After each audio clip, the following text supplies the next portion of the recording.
This is becoming so funny. My eyes are watering.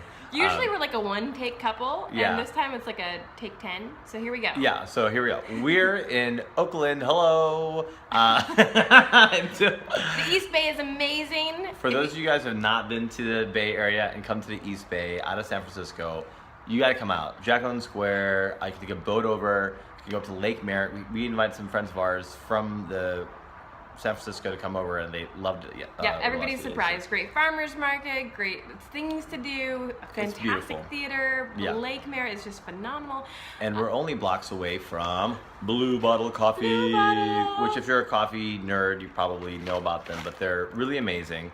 And neither Ari or I were actually even big coffee drinkers, so we moved to Seattle, and then she became a coffee drinker, she made me a coffee drinker, and now I'm like, oh my God, Blue Bottle is amazing. So if you're out in this area, we encourage you to check them out. And a quick random note, people are always like, what did you pack? Like, what are you keeping?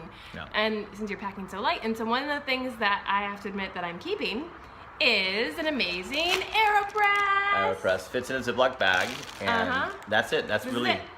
If you've never used an AeroPress, it's phenomenal. It makes a great cup of coffee. It's like pulling an espresso shot, and it cleans up in like 5 seconds or less. You just rinse it out, yeah. And you can buy local coffees wherever you travel to and try them all out for cheap. Yeah, I think versus like a French press or whatever, it's way easier to clean, so I don't mind cleaning it and pack. Yeah, so get that if you want coffee on the go whenever you want. Anyways, we want to make a quick video before we left Oakland. We're heading to LA today, and we're actually gonna be late for our flight if this video goes too long. So we want to just tell you, when we made our last video, we challenged everyone to get rid of 1 item a day, or 1 item one day, 2 items 2 days, 3 items 3 days for a whole month. We want to kick it off today, July 1st, and so we hope you do this challenge with all the people who want to do it. People were like, what's your process? Like, how do you do it? Like, give us the skinny. So we're going to give you the skinny.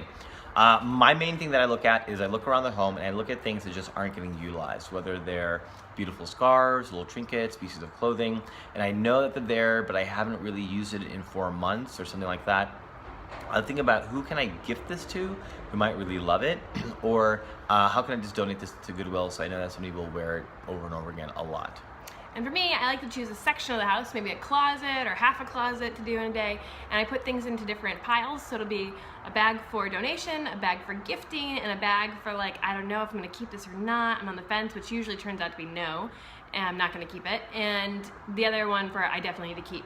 So then I take those piles and I go to Facebook, which is amazing. If I don't have somebody I want to give it to directly, I'll go to Facebook, and the first group I check out is your local buy-sell group. You can look at it by neighborhood, by city, and you can see you can post what you want to potentially sell, and you'd be surprised what people want to buy.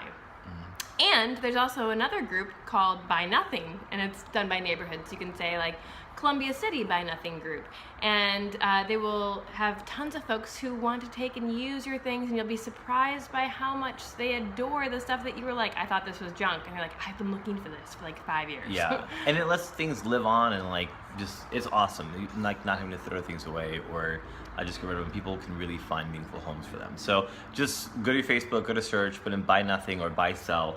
All the options will come up, and then you'll find it so easy to get it going.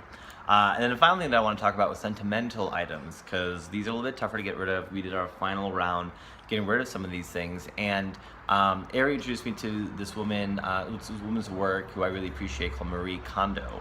And what it boils down to is you hold on to an item and you ask yourself, does this give me joy?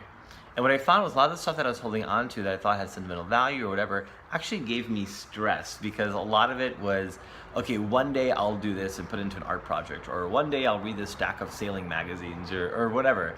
And when I let those things go and realized I haven't read them in a decade and I'm not gonna read them, and somebody else might really, I found a friend who actually sails and gave them to her.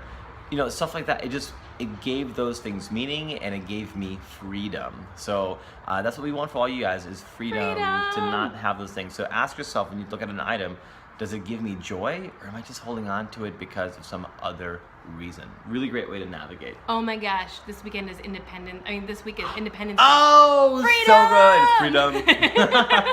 Sorry, I'm a nerd. This is for 4th of July. 4th of July, give yourself some freedom. Yes. Okay. We love you guys. Oh wait, I have to do one more thing. Oh. Last thing. I've had several people say, this is great, you guys are telling us all this stuff about you guys, but what about the kids? So I wanted to give you a quick update. A year ago we stayed here, and this in Oakland is where Avi crawled for the very first time, which is really cool. And this past week, Zion rolled over for the very first time, which is so rad. And Jacqueline Avi, and Square Magic. And yes, Jacqueline and Square Magic. And Avi also said apple this week. He's First 2-syllable word. really working on talking and getting 2 syllables, so it's so cool. So those are quick updates on the kids. Very, we'll show very you more, proud parents tell this you week. more. Yeah. Yep. All right. Love you guys. Love See you you later. guys. Mwah. Go get some freedom.